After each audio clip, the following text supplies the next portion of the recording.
it's funny. I don't know why it popped in my head, but I'll go with it. I remember, don't remember exactly when it was. It was a long time ago. It was when I passed my driving test, and I passed first time.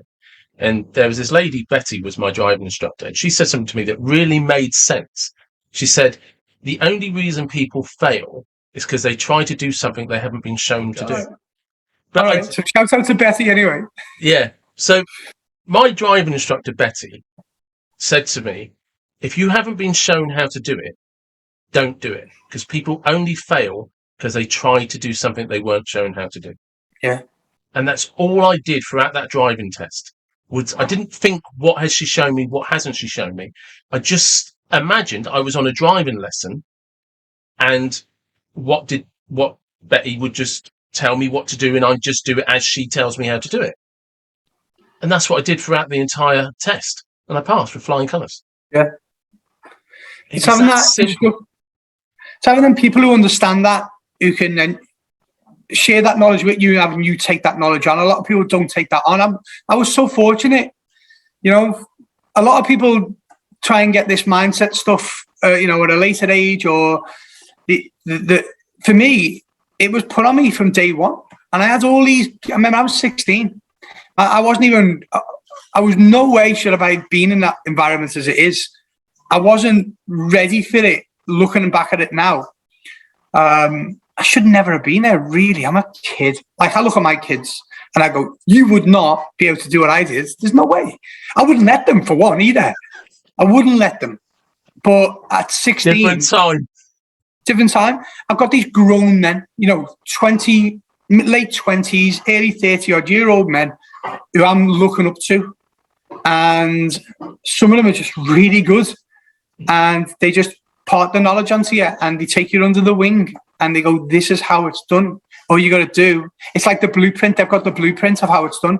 All you got to do is take that blueprint and follow it. And I went off track a few times, don't get me wrong. I never followed that all the time. You know, it took me that 11 years where I finally nailed that blueprint. I was like, "No, this is it. This is it. I've got this nailed now." I've talked about this in videos where it's like, look, none of this is actually rocket science, because there is somebody that's already set a bar, has already shown you how to do it, and you have the blueprint. It's actually really simple, but that doesn't make it easy, because you've then got to put into practice the thousands of hours that they did to not only achieve close to their accomplishments, but to get to the level and standard that they're at. And that, for me, is where most people trip up. It's not the knowledge, it's the impetus to actually, oh, right, so this is going to take me 5 years. Like, when I was talking to Kevin, because he's just got his black belt, and I think he said it was 11 or 12 years of hard graft. But it's that mindset to jump, okay, where will I be in a decade? Yeah, it's something like that. Get your black belt. It's immense. It's a long time. You can't think of it in time. But also, what you've got, when you're looking at timelines like that, like 10, 11 years, and it doesn't have to be in jiu-jitsu like what we're doing now. It could be like the work. There's so many distractions on that 11-year point, 12-year point, and distractions can knock you back so much. And for me, they did. I would say, you know, being that young guy, you're heavily influenced then by people who haven't got the same sort of goals as you. And, you know, at a young age, you influenced a lot. I was living abroad, so it's partying, let's go out drinking, and that sort of derails you. And then you can get into a little bit of trouble because of your actions that you partake in, and then you're derailed again. And it just took longer, I think, than it should have for me. I always had that skill, that desire, but it was just about piecing it all together for me. I had so many little parts that were just not gelling right, and then once they gelled, that was it. It was game on.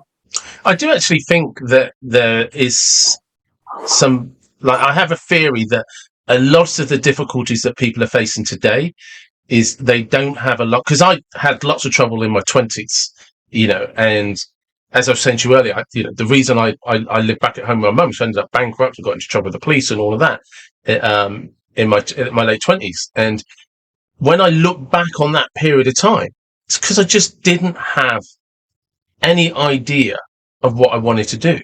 And I mean, I didn't even know if I wanted to be fit or not be fit. I didn't know if I wanted to be clean living or not clean living. I didn't have any idea about anything. So I had no sense of purpose to follow a direction where there might be an end point, because without focus on something, it just becomes chaos and destruction. Yeah.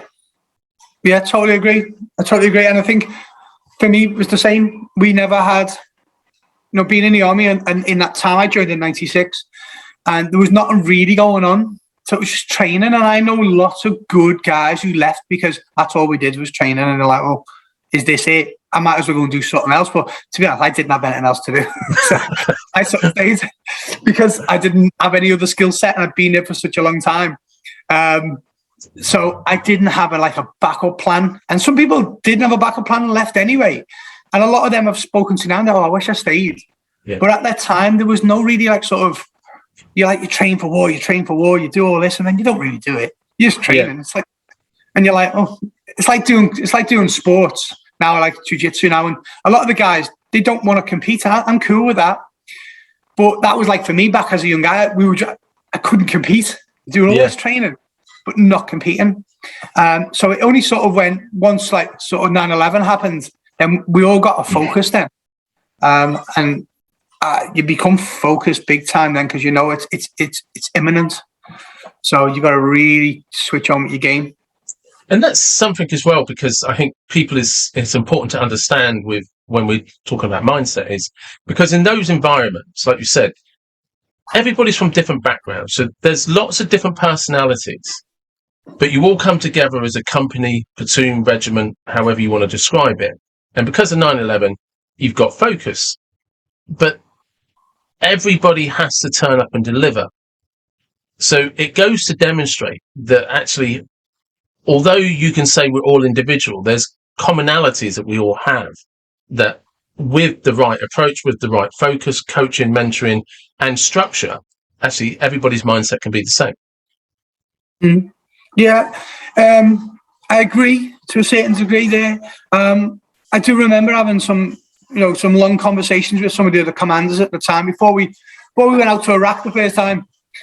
And we were like, some of these young guys, they're just not getting it.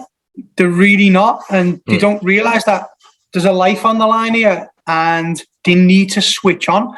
Now, all or so, I was 27 then when I deployed for Iraq. So I was like, adult then. I feel like I was an adult.